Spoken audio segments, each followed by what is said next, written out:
అతిపెద్ద షాపింగ్ ప్రపంచం సిఎంఆర్ మన నంద్యాలలో ప్రముఖ సినీ తారలచే డిసెంబర్ 6న గొప్ప ప్రారంభం.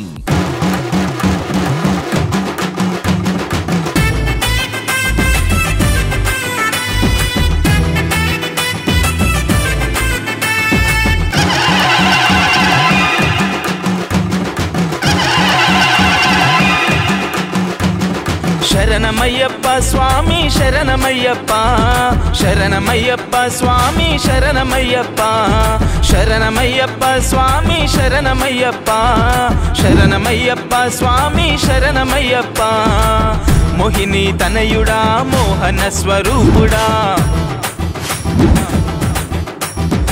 సుమన్ టీవీ ప్రేక్షకులకి నమస్తే.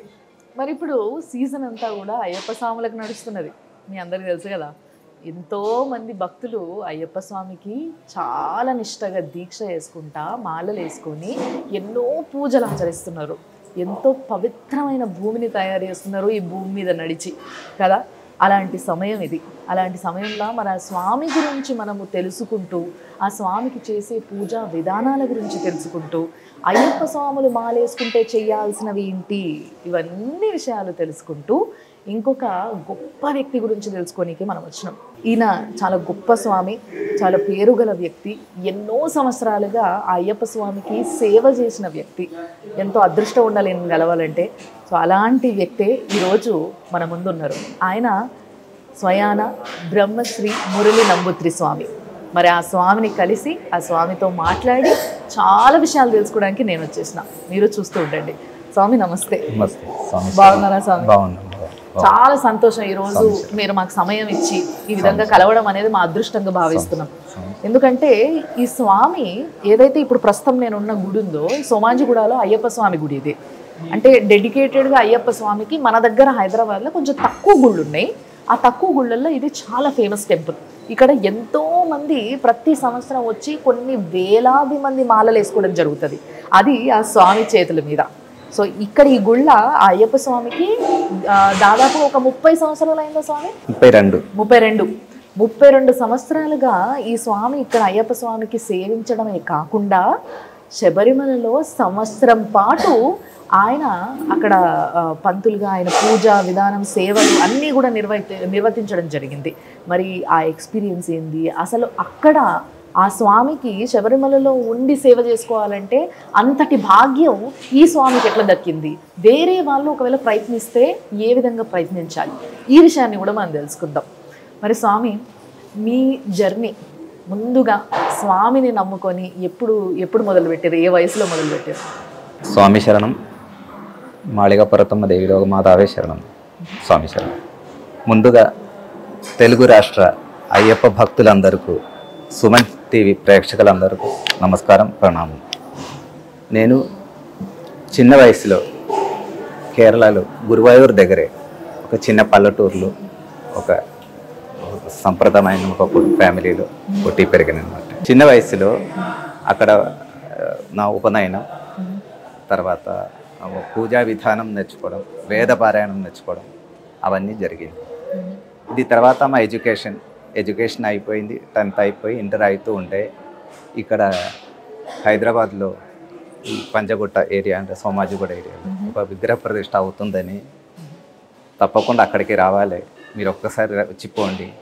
చిన్నప్పుడు ఏంటంటే ఇలా బయటికి రావడం అనేది, అప్పుడు మనం ఆ ఊరు తిరగడం అంతే ఉంటుంది కదా, బయటికి రావడం చాలా తక్కువ. అలా ఉంటే సందర్భం లేదు, ఒక ఆపర్చునిటీ కదా, ఒక్కసారి పోయి చూద్దాం హైదరాబాద్ ఏంటి, అక్కడ ఏమవుతుంది అని ఒకసారి చూద్దామని. అలాగా ఆ విగ్రహంతో ఆ టైంలో ఇలా తండ్రి గారు, అక్కడ శబరిమల మెయిన్ తండ్రి గారితో ఇక్కడ రావడం జరిగింది. అక్కడ నుంచి ఇక్కడ ఈ గుడిలో విగ్రహ ప్రతిష్ట, తర్వాత తండ్రి గారి దగ్గర నుంచి ఒక మేల్శాంతిగా మెయిన్ ప్రీస్ట్గా తాళం తీసుకోవడం, అక్కడ నుంచి నా జర్నీ స్టార్ట్ అయిందండి. ఇక్కడ పూజా విధానం స్టార్ట్ చేయడం, అక్కడ నుంచి మొదలైంది పూజలు పురస్కారాలు ఇక్కడ రోజు చేయడం. దాదాపు 30 సంవత్సరాలు చేసింది. తండ్రి గారి నుంచి పూజా విధానం ఇవన్నీ నేర్చుకోవడం జరిగింది.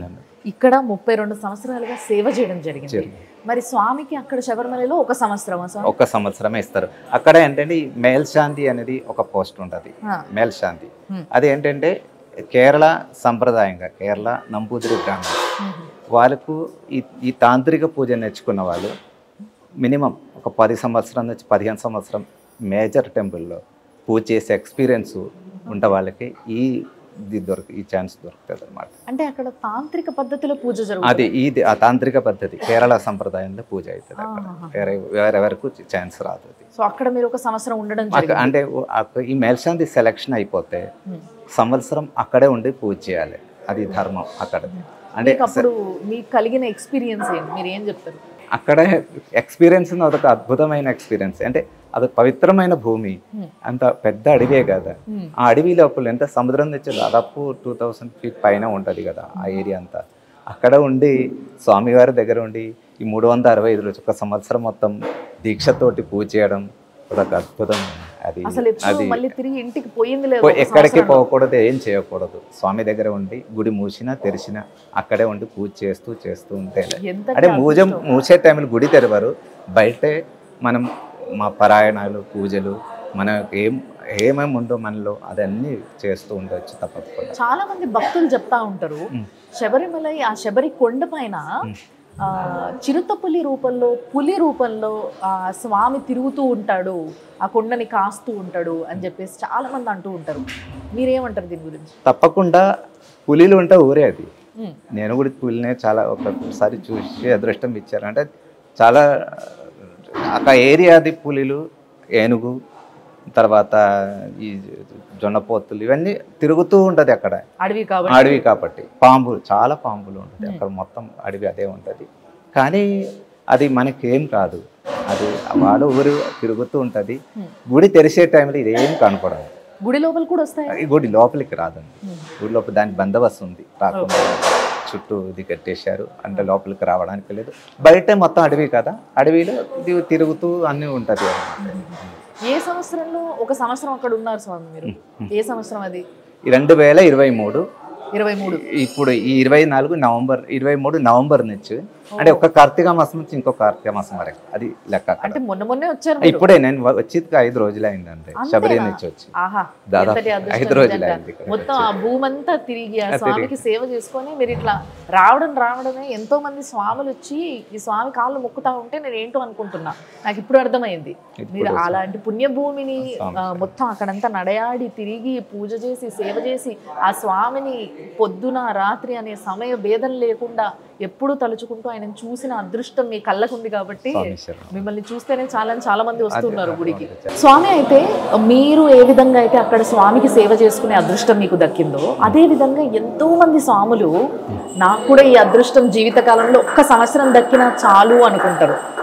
అయితే వీళ్ళు ఏం చేయాలి అసలు? అంటే అందరికీ అది రాదండి. అంటే నేను ఇందాక చెప్పినా కదా, ఈ యొక్క ప్రాసెస్ అంటే మినిమం ఒక చిన్నప్పుడు మనం ఈ వేద పారాయణాలు, ఇంకా కేరళ నంబూదిరి బ్రాహ్మణ్ ఆ రూపంలో ఉన్న వాళ్ళకి, ఆ తాంత్రిక పూజ నేర్చుకున్న వాళ్ళకి ఈ అదృష్టం వస్తుంది. అది కూడా మేజర్ టెంపుల్, పెద్ద టెంపుల్లో మేల్శాంతిగా మెయిన్ పూజారిగా మినిమం 10 నుంచి 15 సంవత్సరం వరకు ఎక్స్పీరియన్స్ ఉన్న వాళ్ళకి ఈ ఛాన్స్ వేరే వరకు రాబోతుంది. మళ్ళీ దీనికి ఇంకేమైనా ఇది తర్వాత ఎడ్యుకేషన్ మినిమం 10th పాస్ అవ్వాలి. 10th మినిమం, మాక్సిమం అవ్వచ్చు. మినిమం అప్లై చేసుకునే విధానం ఏంటి? ఈ అప్లై చేసిన విధానం అంటే మామూలుగా ఎవ్రీ ఇయర్ నోటిఫికేషన్ వస్తుంది జూన్ జూలైలో. దేవస్థానం నుంచి నోటిఫికేషన్ వస్తే మనం అది తీసుకొని దానిలో అది మన సర్టిఫికేట్స్ అన్ని పెట్టి తర్వాత హెల్త్ డిపార్ట్మెంట్ నుంచి, పోలీస్ డిపార్ట్మెంట్ నుంచి, అంటే హెల్త్ బాగుంది, మనకి బాగుంది, ఈ వాతావరణం బాగుంది, ఇక్కడ మంచిగా పూజారిగా బాగు చేస్తుందని అన్ని సర్టిఫికెట్లు టెంపుల్ నుంచి మన మెయిన్ తండ్రి గారు, ఈ టెంపుల్కి ఇన్ఛార్జ్ అది శబరిమల తండ్రి గారి దగ్గర నుంచి ఈ సర్టిఫికెట్లు అన్నీ తీసుకొని మనం పోస్ట్లో చేస్తాము. పోస్ట్ నుంచి వాళ్ళ విజిలెన్స్ వాళ్ళ ఎంక్వైరీకి వస్తారు. అట్లా ప్రతి సంవత్సరం ఎంతమంది అప్లై చేసుకుంటారు? దాదాపు 150-200 మంది. అక్కడ ఎక్కువ మీకు ఒక విషయం చెప్పాలంటే ఇదంతా కేరళ వల్ల ఎక్కువ జరుగుతుంది అన్నమాట. బయట నుంచి ఎవరు చాలా తక్కువ మంది అప్లై చేస్తారు. బయట నుంచి వాళ్ళకి చేసుకునే అవకాశం అంటే ఇలా ఉండే నాలాగా ఉండే వాళ్ళకి అప్లై చేయడానికి అవకాశం. బయట నుంచి ఉన్నా పర్లేదు కానీ మీలాగా తాంత్రిక విద్య నేర్చుకుని ఇలా ఉండే టెంపుల్ అంటే ఇలాంటి ఒక గుడిలో వాళ్ళు కొన్ని సంవత్సరాలుగా సేవ చేస్తూ ఉండాలి, వాళ్ళకి మంచి సర్టిఫికేట్ రావాలి. అది ఉంటే చేయొచ్చు, అలా ఉంటే చేయొచ్చు తప్ప మాక్సిమం 99% కేరళ లోకల్సే అప్లై చేస్తారు. ఒకవేళ మీరంటున్న ఈ తాంత్రిక విద్య నేర్చుకోవాలనుకుంటే ఇప్పుడు ఇక్కడ ప్రజలకి కూడా ఇక్కడ భక్తులకి కూడా చాలా ఇష్టం స్వామి అంటే. అందుకే సంవత్సరం తప్పకుండా మాల వేసుకోకపోయినా ఆ స్వామిని చూసేటందుకు కాలి నడకని ఇక్కడి నుంచి అక్కడికి వస్తూ ఉంటారు చాలా మంది. సో దాంట్లో కొంతమంది ఈ స్వామి కోసం అంకితం అవ్వాలనుకునే వాళ్ళు ఎంతో మంది. సో అలాంటి వాళ్ళు చిన్న ఉన్నప్పటి నుంచే తాంత్రిక విద్య నేర్చుకోవాలి. ఎన్ని సంవత్సరాల విద్య స్వామి? ఇది 5-6 సంవత్సరం పడుతుంది. 5-6 సంవత్సరాలు.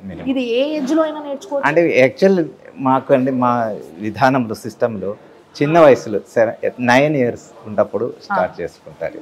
9 సంవత్సరం నుంచి ఈ ఒక 5-6 అంటే మధ్యలో ఇప్పుడు స్కూల్ ఎడ్యుకేషన్ అప్పుడు గురుకులం ఆ టైంలో అదే ఉంటుంటే ఇప్పుడు తప్పకుండా స్కూల్కి వెళ్ళాల్సిందే.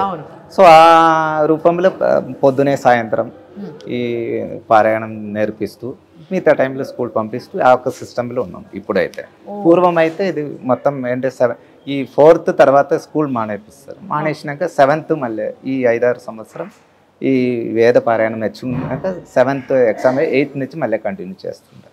ఇప్పుడు అది లేదంటే మామూలుగా మార్నింగ్ సాయంత్రం నేర్పించడం అదే జరుగుతుంది. సో ఈ విధంగా శిక్షణ పొందిన తర్వాత ఒక ఏజ్ వచ్చినాక ఒక గుడికి మెయిన్ పంతులుగా ఉంటూ అక్కడ స్వామికి, అది కూడా అయ్యప్ప స్వామికి, ఆ అయ్యప్ప స్వామి గుడిలో సేవ చేస్తూ కొన్ని సంవత్సరాలుగా ఇక్కడ నుంచి సర్టిఫికేట్ ఉంటే ఆ అప్లికేషన్ కి మనం అప్లై చేసుకోవచ్చు. సో ఈ విధంగా అప్లై చేసుకున్న వాళ్ళు ఎవరైనా కానీ తప్పకుండా ఈ తాంత్రిక విద్య నేర్చుకుని ఉండాలి. ఈ విద్య యొక్క విశిష్టత ఏంటి గురుగారు? అంటే ఇప్పుడు మామూలుగా అన్ని గుళ్ళల్లో పంతులు వేద పాఠశాలకి వెళ్తారు, వేదాలు నేర్చుకుంటారు. ఏదో ఒక్కటి కంఠస్థంగా వచ్చినా చాలు అని కొంతమంది నేర్చుకునే వాళ్ళు ఉంటారు, కొంతమంది 4 నేర్చుకుంటారు, వేద పండితులు అవుతారు వాళ్ళు. సో ఇట్లా ఒక పద్ధతి ఉంటుంది ప్రతిదానికి. సో మీరు నేర్చుకుంటున్న ఈ విద్యకు ఉన్న ఒక విశిష్టత ఏంటి? ఇది ఒక సపరేట్ శాస్త్రం. ఇది కేరళలోనే, ఇండియాలో నేను చూసాను, ఇంకెక్కడ దగ్గర చూడలేదు. అంటే తాంత్రిక విద్య అనేది అంటే ఇందులో నాకు అనిపిస్తుంది కొంచెం యోగా పూర్వం అదే కదా బుద్ధ మతం, జైన్, ఇందులో కొంచెం యోగా కంటెంట్స్ కూడా ఈ పూజా శాస్త్రంలో ఉంది కొంచెం. అంటే ఆ విధానం చేయడం అని అది కూడా ఇంక్లూడ్ చేసినట్టు కనిపిస్తుంది నాకైతే ఈ విధానంలో. అది నేర్పుతారా? అంటే నేను ఇప్పుడు ఇంతవరకైనా ఎవరికి నేర్పియలేదు. అంటే అది ఎవరు అవసరం ఉంటే మనం తప్పకుండా మనం చెప్తాం ఏ రకంగా చేయాలి, ఎలా ఉండాలి అని. తప్పకుండా ఎవరికైనా తప్పదు కదా, ఏంటి దీని కంటెంట్ ఏంటి, ఎట్లా చేయాలి తప్పకుండా చెప్తాం. ఓకే, మీలా ఆ విద్యను నేర్చుకొని ఆ స్వామికి పూజ చేయాలి, సేవ చేయాలనుకుంటున్న వాళ్ళు పాటించాల్సిన విధానాలు ఏంటి?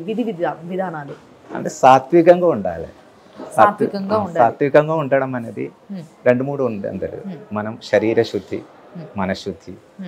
అంటే శరీరం శాంతిగా మాట్లాడాలి, అది కొంచెం శాంతిగా మాట్లాడాలి. తర్వాత శరీర శుద్ధి అంటే రోజు స్నానం, తల స్నానం రోజు తప్పకుండా చేయాలి, ప్రతిరోజు మార్నింగ్ సాయంత్రం గుడికి వచ్చే.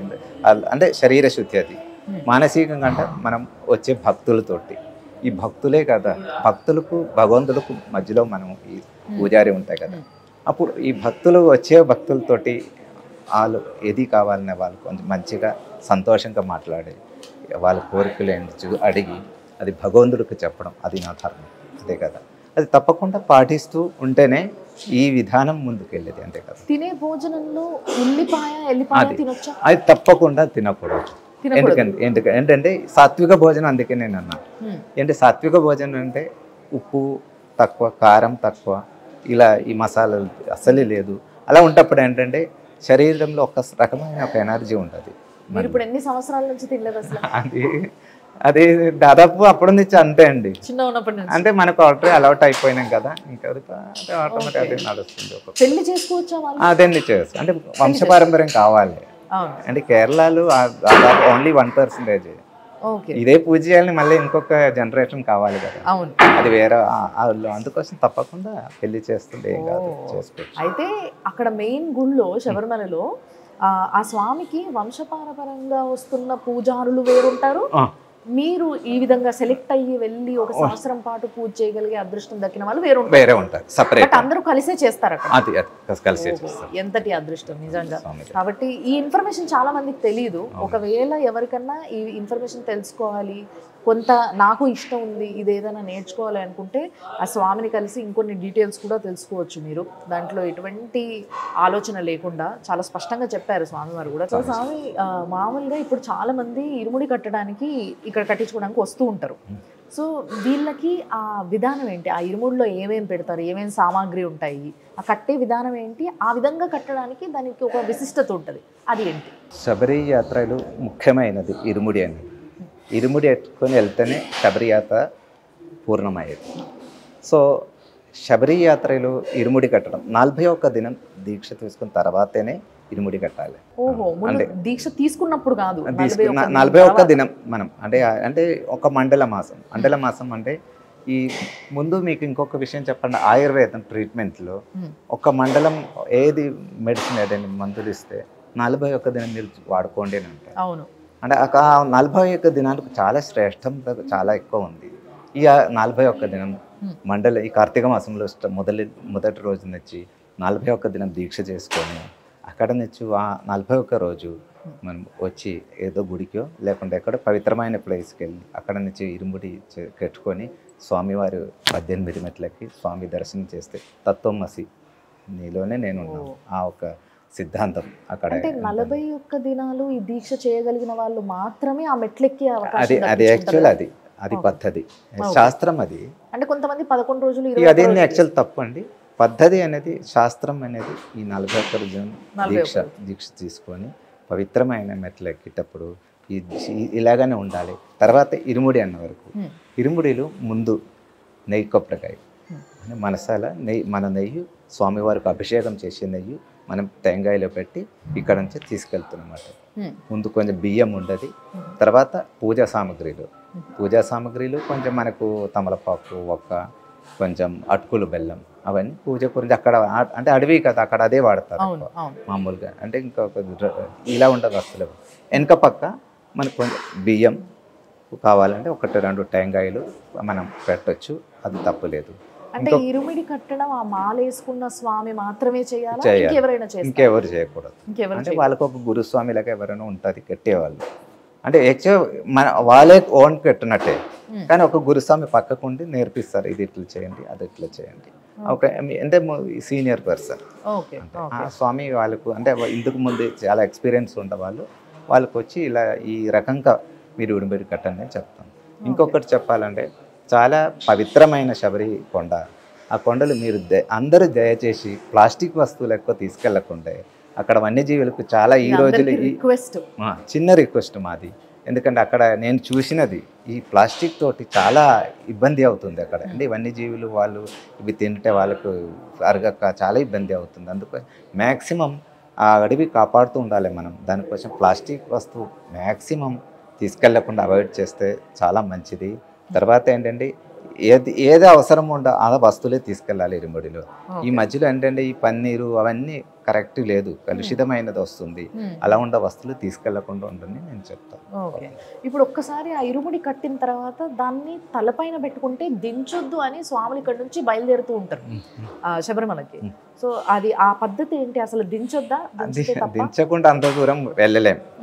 తప్పకుండా ఎక్కడ ట్రైన్లో కానీ ఫ్లైట్లో వెళ్ళేటప్పుడు దించాల్సి ఉంటాయి. అది అట్లేం లేదు. అక్కడ స్టార్ట్ అయిన అంటే పంబా నుంచి స్టార్ట్ అయినాక మనం నెట్టి మీద పెట్టుకొని 18 మెట్లు ఎక్కే వరకు అది దించకుండా ఉంటే మంచిది. కొందరు పిల్లలు చిన్నారులు తప్పొద్దు, వాళ్ళది ఏం కాదులేండి. చిన్న పిల్లలకు అట్లా ఏం లేదు, వాళ్ళు ఎట్లనే వెళ్ళొచ్చు, తప్పేం లేదు. సో అక్కడ ఇరుముడి ఇప్పిన తర్వాత అందులో ఉన్న సామాగ్రిని స్వామికి సమర్పిస్తే మన మన ఏదైతే దీక్ష సంపూర్ణం. అంటే మాల అది కూడా కాదు, అక్కడ నెయ్యి ఉండదు. అందులో నెయ్యి అభిషేకానికి నెయ్యి స్వామి వరకు పవిత్రమైన స్వామి వరకు చాలా శ్రేష్టమైన అభిషేకం నెయ్యి అభిషేకం. ఈ నెయ్యి మనం తీసుకొని ఒక గిన్నెలో పెట్టి స్వామి వరకు అది అభిషేకం చేస్తే మొత్తం ఈ 41 రోజు చేసిన దీక్ష పూర్తి అయ్యేది. అందుకు అప్పుడే అదే సందర్భం. అంటే వచ్చిన భక్తులందరికీ కూడా అక్కడ స్వామికి దర్శనంతో పాటు ఈ అభిషేకం చేసే భాగ్యం కూడా తప్పకుండా దర్శనం. మెయిన్ గా ఏదైతే ఆ స్వామి మూల విరాట్ ఉంటుందో దానికి చేయొచ్చు. అదే అంటే అక్కడ అర్చకులు ఉంటారు, వాళ్ళే చేస్తారు. ఈ మనం నెయ్యి తీసుకొని అక్కడ వాళ్ళకి ఇచ్చేస్తే వారు అది తీసుకొని అభిషేకం చేసి మీకు ఇచ్చేస్తారు. వాళ్ళకి ఏదైనా టికెట్ కానీ అది ఉంటుంది, దేవస్థానం ఉంటది అది బాగుమూలుగా నడుస్తూ ఉంటది. అంటే ఆ నెయ్యి అభిషేకం చాలా ఇంపార్టెంట్. తర్వాత మనకి మిగతా బియ్యం అవన్నీ ఉంటుంది, అక్కడ నైవేద్యానికి దానికి వాడుకోవడానికి వాళ్ళకి ఇచ్చేస్తారు. కొందరు తీసుకొస్తారు, మన ఇంట్లో పెడితే అది ఇంకా చాలా మంచిదని తీసుకొస్తుంటారు. తర్వాత ఇంకా అవన్నీ మామూలుగా నడుస్తూ ఉంటుంది. అది తర్వాత కొందరు చీరలు జాకెట్ ముక్కలు చీరలు తీసుకెళ్ళి అమ్మవారికి పెట్టి అక్కడ మాళికాపురతమ్మ దగ్గర పెట్టి అది తీసుకొస్తుంది, మన ఇంటికి మంచిది అది, అది కూడా నడుస్తుంటుంది. అది మామూలుగానండి. ఓకే స్వామి, అయితే ఇప్పుడు శబరిమలలో అక్కడే ఆ లోపల ఇంకో అమ్మవారు ఉంటుంది, మాళికాపురం అమ్మవారు. ఆ అమ్మవారు అంటే చాలా మందికి అమ్మవారి పేరే తెలీదు. నాకు తెలిసి ఇక్కడ నుంచి వచ్చే కొంతమంది స్వాములకి కూడా అమ్మవారి పేరు తెలియకపోవచ్చు. ఇంకొకటి ఏంటంటే ఎవరికి తోచినట్టుగా వాళ్ళు అనుకుంటూ ఉన్నారు. ఈ మధ్య కొంతమంది మాట్లాడుతున్న మాటలు కొంచెం వినడానికి చాలా ఇబ్బందికరంగా ఉంది. అసలు నిజంగా ఆ అమ్మవారు ఎవరు, అక్కడ ప్రతిష్ఠించడానికి కారణం ఏంటి, ఆమె ఎవరు, ఏం చేస్తూ ఉంటుంది అనేది ఒక్కసారి నాకు చెప్పరా. నేను యాక్చువల్ పోయిన సంవత్సరం శబరిమల మాళికాపురం అమ్మవారు ప్రధాన అర్చకుడుగానే ఉంటుంది. సో ఆ మాళికాపురతమ్మ గురించి అన్నీ తెలుసుకొని వచ్చినాను నేను ఇక్కడికి. తప్పకుండా మీ అందరికీ చెప్తాను. ఇంకొకటి ఏంటంటే అక్కడ అమ్మవారు అనేది ఒక మాతా రూపం, అమ్మ రూపం. ఓకే, రెండు ఈ పందల రాజవంశులు అక్కడ మధుర మీనాక్షి అమ్మవారిది అంటే ప్రధాన పూజ చేస్తూ ఉంటారు వాళ్ళు. పూర్వం వచ్చి వాళ్ళకి అదే ఉంటుంది.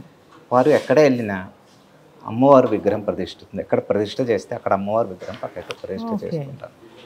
అక్కడ వనదుర్గ అంటే ఒక మాతా సంకల్పమే అక్కడ అమ్మవారికి ఉంటుంది తప్ప అక్కడే పొద్దున నుంచి ప్రధాన పూజలే ఏ రూపం ఉంటే అదన్నీ నడుస్తూ ఉంటుంది తప్ప మిగతా అక్కడ ఏం ఉంటుంది ఏం లేదు. అక్కడ ఈ రూపంలో అమ్మ రూపంలో అక్కడ అంటే అయ్యప్ప స్వామికి తల్లి ఆవిడ మధుర మీనాక్షి యొక్క ఇంకో అవతారం అని చెప్పొచ్చు. అంతేనా? మీనాక్షి యొక్క ఇంకో రూపం, ఇంకో అవతారం అక్కడ అవతరించి అక్కడ ప్రతిష్ఠ చేసిండు. అంటే అడవిలో వనదేవత, వనదుర్గ. ఆ వనాన్ని కాపాడే ఒక తల్లి. తల్లి మరి తన బిడ్డ ఉంటున్న జాగని ఆ వనాన్ని కాపాడాలి కాబట్టి ఆ తల్లి అక్కడికి వచ్చి స్వయాన ఆమె అక్కడ ప్రతిష్ఠ చేయించుకుంది భక్తులతో, కాబట్టి అక్కడ పూజలు పొందుతుంది. అంతేగాని చాలా మంది రకరకాలుగా అనుకుంటున్నారు ఏం లేదు, వేరేం లేదు అక్కడ, ఇలా ఉండేది ఏం లేదు. తర్వాత అక్కడ మణిపంటపం అని ఒకటి పక్కనే ఉంటుంది. అది స్వామివారు వచ్చి అక్కడే గెలిచిండు. అక్కడ నుంచి ప్రతిష్ట జరిగింది వేరే దగ్గరే. అప్పుడు ఏంటంటే అక్కడ ఈ పూజలు అవుతూ ఉంటుంది. ఈ సంక్రాంతి అయినాక మణిపంటపంలో 5 రోజులు పూజ అవుతుంటుంది స్పెషల్గా. ఈ పూజ చివరి రోజు అంటే సంక్రాంతి అయినాక చివరి రోజు గురుది అని ఉంటుంది లాస్ట్ డే. అంటే ఆ గురుది అనేది అందరూ అంటే మా స్వామి దేవతలు అది అన్నీ వచ్చి అక్కడ కూర్చొని అందరూ చూసుకొని ఈ మొత్తం ఈ 2 నెలలు అయిన పూజని సమాప్తం అట్లనే అవుతుంటుంది.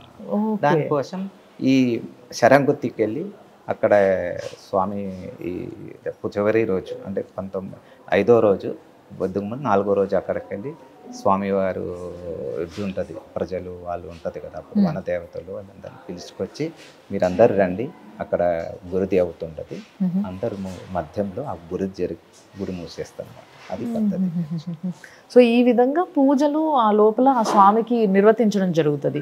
అంతేకాకుండా ఆ యొక్క అమ్మవారి గురించి చాలామంది చాలా విధాలుగా మాట్లాడుకుంటున్నారు, ఏది పడితే అదే ప్రచారం చేస్తూ ఉన్నారు. కానీ నా ముందున్న ఈ స్వామివారు స్వయాన ఆ తల్లికి సంవత్సరం పాటు పూజలు చేసిన వ్యక్తి ఆ గుళ్ళో. కాబట్టి ఆ అమ్మవారి యొక్క ఏదైతే ఇతిహాసం ఉంటుందో అమ్మవారు అక్కడ రావడానికి కారణం ఏంటి అన్న విషయాన్ని తెలుసుకున్న వ్యక్తిగా ఆయన చెప్పిన మాట ఇది. కాబట్టి దయచేసి ఏవైనా తప్పుడు మాటలు మాట్లాడుంటే చెంపలేసుకొని ఇప్పటికైనా ఆ స్వామిని క్షమించమని కోరుకుంటూ ఆ తల్లి గురించి తెలుసుకొని మధుర మీనాక్షిని మనం ఎంత గొప్పగా పూజిస్తాము, ఆ గుడికి వెళ్తాము, మనం అందరము వెళ్తాము అటువైపు వెళ్ళినప్పుడు, ఎంత దయగల తల్లి ఆ తల్లి. సో ఆ తల్లిగా అక్కడ వెలిసి అందరినీ చల్లటి చూపు చూసే అమ్మని మనసారా మొక్కుకోండి. స్వామి, మీరు సంవత్సరంలో ఎంతో మంది వేలాది భక్తులకి మాల ధరింపచేస్తారు. గురుస్వామిగా పెద్ద మనిషిగా మీకు ఎంతో ఎక్స్పీరియన్స్ ఉంది కాబట్టి. కానీ ఇప్పటికీ కూడా చాలామంది మాలలు వేసుకునే వాళ్ళకి, కొత్తగా వేసుకునే వాళ్ళకి ముఖ్యంగా కొన్ని పద్ధతులు తెలియదు. వాళ్ళ గురువులు వాళ్ళకి వెంటనే ఫోన్ చేసి అడిగినప్పుడు కొంతమంది కరెక్ట్గా చెప్పొచ్చు, కొంతమందికి కూడా తెలియకపోవచ్చు, అవకాశం ఉంది ఈ బిజీ కాలంలో. మీరు చెప్పండి, ఎవరైనా మాలేసుకుంటే వాళ్ళు పాటించాల్సిన విధి విధానాలు ఏంటి? మాల వేసుకుంటే అందరూ రోజు పూజ చేసినాకే పూజ చేయాలి. అంటే సాయంకాలం మార్నింగ్ స్నానం చేసుకోవాలి, రోజు పూజ చేస్తూ ఉండాలి, నల్ల డ్రెస్సు అది ధరించాలి. అలాగా కొన్ని నియమ నిష్ఠాలు చేస్తూ మరి కొంచెం ఫుడ్ కల్చర్ మీకు తెలుసు కదా, ఈ ఉల్లిపాయలు లేకుండా ఫుడ్ మధ్యలో ఒక పూట ఉండాలి. సాయంత్రం మనం అల్పాహారం అంటే సాఫ్ట్ ఫుడ్. అదే దీంట్లో నేను బ్రేక్ఫాస్ట్ ఇప్పుడు మామూలుగా ఎవరికి ఓపిక బట్టి, యంగ్ జనరేషన్ అంటే పర్వాలేదు, వాళ్ళు మధ్యాహ్నం వరకు ఉంటారు. కొంచెం బాగాలేదు, కొంచెం ఏది వచ్చే వాళ్ళు తప్పదు, వాళ్ళు చేసుకుంటే తప్పేం లేదు అందులో. అంటే ఇది మనసులో ఒక సంకల్పం ఉండాలి, అది మెయిన్ ఇంపార్టెంట్. అంటే ఆ స్వామి అయినా ఒక ఋషులు మునిలు ఎట్లా ఉంటారు ఆ రూపంలో మనం మారిపోతాం అన్నమాట ఈ మాల ధరించినాక. అప్పుడు అడవిలు సన్యాసులు ఎట్లా ఉంటారు, వాళ్ళు సాత్వికమైన ఫుడ్, ఫ్రూట్స్, ఫలాలు, పాలు అలా సాఫ్ట్ ఫుడ్ తీసుకొని మంచిగా ఎనర్జీ, శరీరంలో ఒక ఎనర్జీ తెచ్చుకొని రోజు సాయంకాలం మార్నింగ్ పూజ చేస్తూ మన శరీరాన్ని మార్చేసుకుంటాం అనమాట ఈ టైంలో. అది చాలా మెయిన్ అయిపోయింది. అయితే నేను కొంతమంది స్వాములని చూసా, కొంతమంది దగ్గర విన్నా కూడా. ఏంటి అంటే కొంతమంది స్వాములు పాపం వాళ్ళకి బిజీ లైఫ్ అయిపోయి ఈ రోజులలో పాపం ఏ ప్రొఫెషన్లో చాలా మందిని చూస్తున్నాం, ట్రాఫిక్ సిగ్నల్ దగ్గర ఉండే ట్రాఫిక్ పోలీసులు కూడా మాలేసుకుంటారు పాపం వాళ్ళ భక్తి. కానీ వాళ్ళకి సమయం లేకపోగా వాళ్ళు ఏం చేస్తారంటే మధ్యాహ్నం భిక్ష అంటే ఏదో ఒక దగ్గర వాళ్ళు మొత్తం స్వాములందరూ కలిసి కానిస్తారు. కానీ రాత్రి పూట ఏదైతే తినే భోజనం ఉంటుందో ఆ రాత్రిపూట సమయంలో రాత్రి ఇంటికి వెళ్ళిన తర్వాత పూజ చేసుకొని ఆ స్వామికి తిందామనే సమయానికి పాపం వాళ్ళకి ఓపిక లేక కొంతమంది ఇప్పుడు వస్తున్న ఈ మ్యాగీలు వండేసుకొని తినేస్తున్నారు. అంటే ఇవి ఇన్స్టెంట్గా తెచ్చుకునే దాంట్లో అన్నీ ఉంటాయి, ఎల్లిపాయలు ఉంటాయి, అన్నీ ఉంటాయి, అన్ని మసాలాలో ప్రతిదీ ఉంటుంది అందులో. అయినా కూడా అది వండుకొని తినేస్తున్నారు. ఈ విధంగా తినొచ్చు అంటారా? చాలా తప్పు అది. అలా ఉండే ఫుడ్స్ అట్లే వాడకూడదు. అంటే ఇవి కొన్ని రోజులే కదా, ఇక 4 దినమే కదా. అది చాలా మంచిగా సాఫ్ట్ ఫుడ్, అంటే ఈ రకమైన సాత్విక ఫుడ్. అందులో ఈ మనం చేసిన చిన్న దోశలు, ఇడ్లీలు అట్లా ఉండే ఫుడ్ తింటేనే మన శరీరానికి మంచిది, మన ఒళ్ళకు బాగుంటుంది. ఇట్లా ఉండే ఫుడ్ మనం ఎప్పుడో తినకూడదు, అది మామూలు రోజు కూడా వాడకూడదు. ఎందుకంటే ఇవన్నీ కలుషితమైన ఫుడ్లే కదా. మామూలుగా మంచిగా సాత్వికమైన దోశ, ఇడ్లీ, వడలు అట్లా ఉండే మన ఫుడ్ తింటే చాలా మనకు కూడా మంచిది. ఈ పూజ కూడా బాగా చేసే ఒక ఆరోగ్యం మనకు వస్తుంది, అది బాగుంటుంది. ఇంకొకటి ఏంటంటే స్వాములందరూ ఈ ఏదైతే 41 రోజుల దీక్ష సమయంలో ఒకవేళ మనకి ఏదైనా జ్వరం కానీ, దగ్గు కానీ, సర్ది కానీ, ఇంకేదైనా ప్రాబ్లం, వంటికి సంబంధించి శరీరానికి సంబంధించి ఇంకేదైనా ప్రాబ్లం వచ్చినప్పుడు ఏదైతే టాబ్లెట్స్ ఉన్నాయో వేసుకోరు, అసలు వేసుకోకుండా ఉంటారు, నూనె పెట్టుకోకుండా ఉంటారు, గోర్లు కట్ చేయకుండా, జుట్టు కట్ చేయకుండా, ఈ విధంగా ఉండడం జరుగుతుంది. పద్ధతి మాల వేసుకున్న ఏ మాల వేసుకున్నా కూడా అందరూ పాటించే పద్ధతి. కానీ ఒకవేళ ఆ సమయంలో ఎవరికైనా ఏదైనా కొంచెం బాగా సివియర్ అయిపోయి, ఇప్పుడు కొంతమందికి థ్రోట్ ఇన్ఫెక్షన్ అయింది అనుకుందాం, ఆ థ్రోట్ ఇన్ఫెక్షన్ చాలా ఇబ్బంది పెడుతుంది, ఇంకా అది మితిమీరిపోయి డాక్టర్ దగ్గరికి వెళ్తే కూడా నువ్వు ఇంజక్షన్లు తీసుకోకపోతే ఇంకా అది కాదు, టాబ్లెట్స్తో ఇప్పట్లో పనిచేయదు. ఇలాంటి పరిస్థితుల్లో పాపం ఈ చలికాలం అయ్యేసరికి పొద్దునే చల్లనీళ్ళతో తల స్నానం చేసి కొంతమందికి పడక ఈ విధమైన ప్రాబ్లమ్స్ కొన్ని ఫేస్ చేస్తున్నారు. వీళ్ళు వేసుకోవచ్చే టాబ్లెట్స్ పర్లేదా? తప్పకుండా వేసుకోవచ్చు, అట్లేం లేదు. ఏంటంటే ఏ దానికో ఈ ఒళ్ళు సహకరించకపోతే వేయాల్సిందే.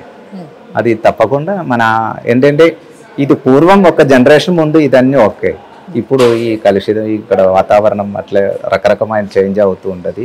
అందులో కొన్ని తప్పదు మన ఈ రోజులు. అలా సబ్బు వాడద్దు, సబ్బు వాడకుండా ఉండలేము, ఎంత పొల్యూషనే కదా ఈ రోజులు. పొల్యూషన్ టైంలో శరీర శుద్ధి అనేది పూర్వం అది అంతే. మనం ఏదో నదిలో స్నానం చేయడం, అడవిలో ఉండడం, గుడిలో ఉండడం, బయటికి వెళ్ళకుండా ఉండే. ఇప్పుడు తప్పదు, డ్యూటీ చేయాల్సిందే, బయటికి వెళ్ళాల్సిందే. అప్పుడు తప్పదు. ఇక్కడ బయటకు వెళ్తే ఆ వాతావరణం మనకు వేరే రకంగా ఉంటుంది. ఇక్కడ వచ్చినాక కొంచెం ఇవన్నీ వాడకపోతే కష్టం.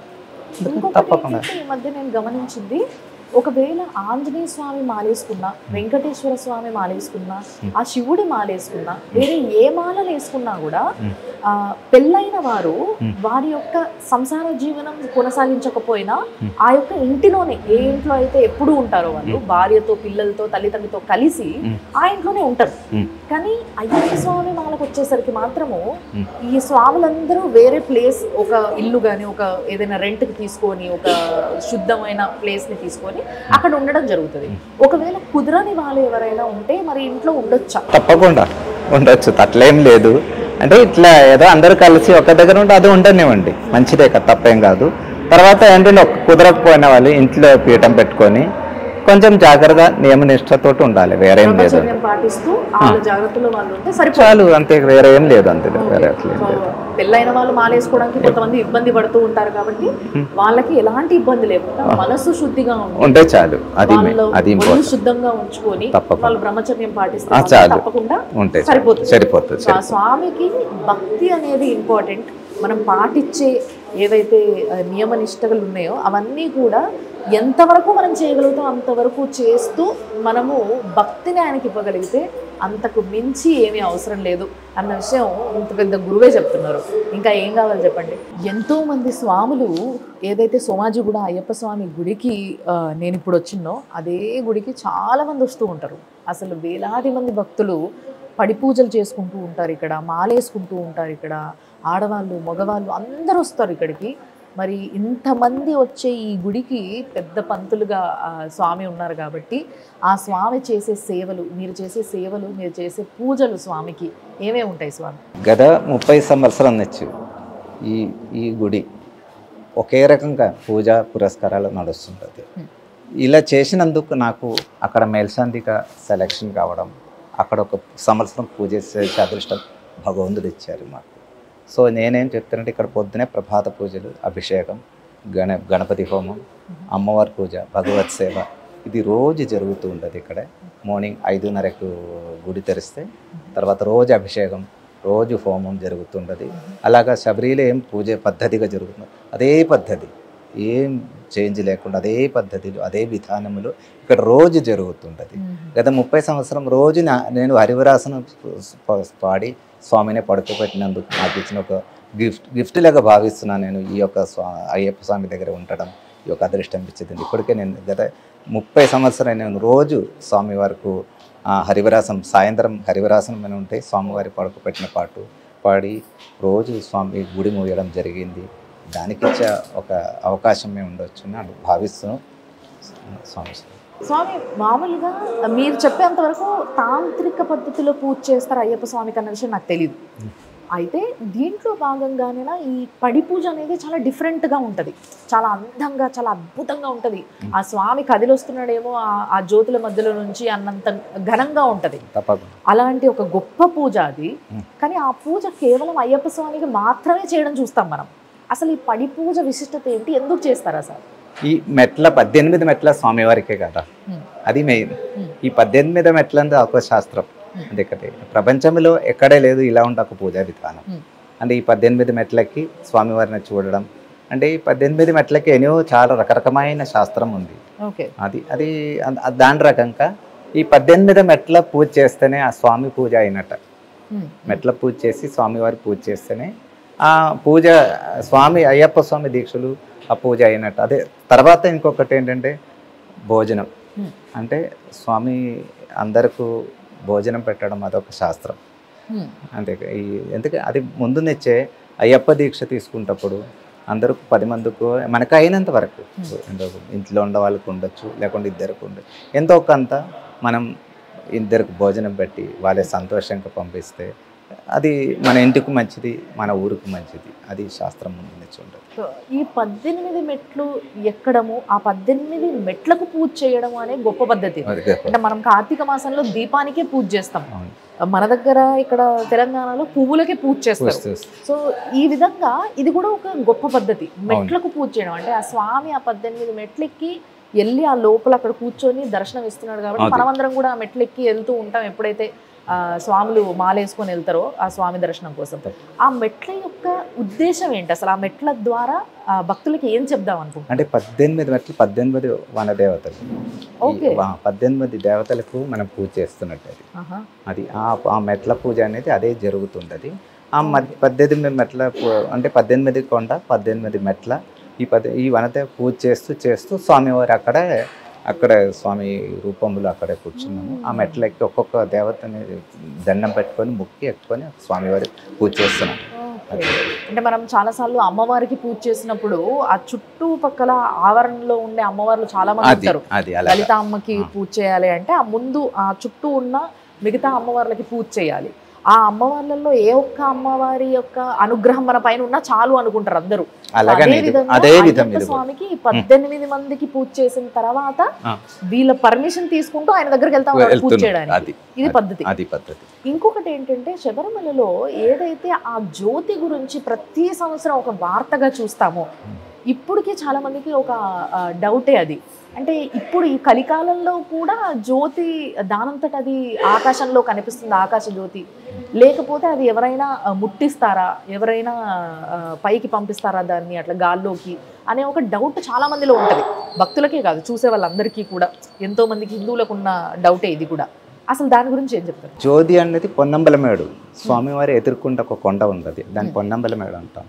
పొన్నంబలమేడులో సంక్రాంతి రోజు సాయంకాలం అయ్యప్ప స్వామి హారతి అయినాక అక్కడ వచ్చే ఒక దీపం ఒకది, ఆ దీపం అక్కడ వచ్చేటప్పుడేనే అది చూసి స్వామిలు అందరూ దండం పెడతారు, ఆ దీపాన్ని పూజిస్తూ ఉంటారు. ఒక జ్యోతి అది, దీపంనే జ్యోతి అంటాం మన కథ. అది వస్తుంది అంటే స్వామివారికి 5 కొండలే, అంటే 5 రూపంలో ఉంటారు. ఓకే. అంటే ఈ పొన్నంబలమేడు, ఇంకా అచ్చంగోవిలు, ఆర్యంగావు, కుళత్తపుర, శబరిమల, పొన్నంబలమేడు. ఈ పొన్నంబలమేడులో ఆ రోజు పూజ అవుతుంటుంది అక్కడ. అంటే ఆ జ్యోతి అక్కడ చెలుగుతుందని ఒక శాస్త్రం. ఓకే. అంటే ఇప్పటికీ కూడా ఆ జ్యోతి దానంతట అదే అలా ఆకాశంలో వెలుగుతున్నట్ట ఒక శాస్త్రం చెప్తుంది. ఓకే. అంటే ఇప్పుడు ఎవరు ఆ కొండ మీదకి వెళ్ళి ఆ దీపాన్ని ఆకాశ దీపంగా ఎగిరేయడం జరగదు. అంటే అది ఇంతవరకు దాని గురించి మనం ఎవరు చెప్పలేదు, అట్లా జరగలేదు. అంటే మామూలుగా అక్కడ ఆ కొండ మీద ఆ టైంలో ఒక నక్షత్రం వస్తుంది అక్కడ, ఉత్తరా నక్షత్రం అని. నక్షత్రం స్వామి నక్షత్రం అది కూడా వస్తుంది. తర్వాత ఇది తిరుగుతూ ఉండదు, ఇది గరుడు పక్షి తిరుగుతూ ఉంటుంది. దాని మధ్యలో ఈ కరెక్ట్ 6:30-7 ప్రాంతంలో సాయంకాలం ఆ టైంలో ఈ జ్యోతి వెలుగుతుంది. అంటే ఆ గుళ్ళో ఉన్న వాళ్ళు ఆ సమయానికి అందరూ ఎదురు చూస్తూ ఉంటారు, ఆ జ్యోతి ఎప్పుడు వస్తుంది? తప్పకుండా ఆ సాయంత్రం ఎవరికి మధ్యాహ్నం వచ్చే దాని గురించి అందరు ఎదురు చూస్తుంటారు అన్నమాట. అక్కడ ఈ యొక్క ఎదురు చూస్తూ ఉంటది తప్పకుండా. భక్తులకి ఇంకేం కావాలి? స్వామి మన కోసం అక్కడ కొలువై ఉండి మనందరికీ దర్శన భాగ్యాన్ని కలిగిస్తూ మనం మొక్కుని ప్రతి కోరికని తీర్చడానికి, మన భక్తిలో ధర్మం ఉంటే, న్యాయం ఉంటే మన వెంట ఉంటాడని చెప్పడానికి అసలు ఎటువంటి ఆశ్చర్యం లేదు, ఎటువంటి ఆలోచన లేదు అని చెప్పాలి. నిజంగా చాలా థ్యాంక్స్ గురుగారు. అందరికీ మరి ఒకసారి సుమన్ టీవీ వాళ్ళందరికీ, తర్వాత మన తెలుగు రాష్ట్రంలో అయ్యప్ప స్వాములకు నా గర్వం ఏంటంటే నేను తెలుగు రాష్ట్రం నుంచి తెలుగు మాట్లాడుతున్నా మొదటి వ్యక్తి అక్కడ వచ్చి పూజ చేసి ఒక అదృష్టం ఇచ్చిన స్వామివారు.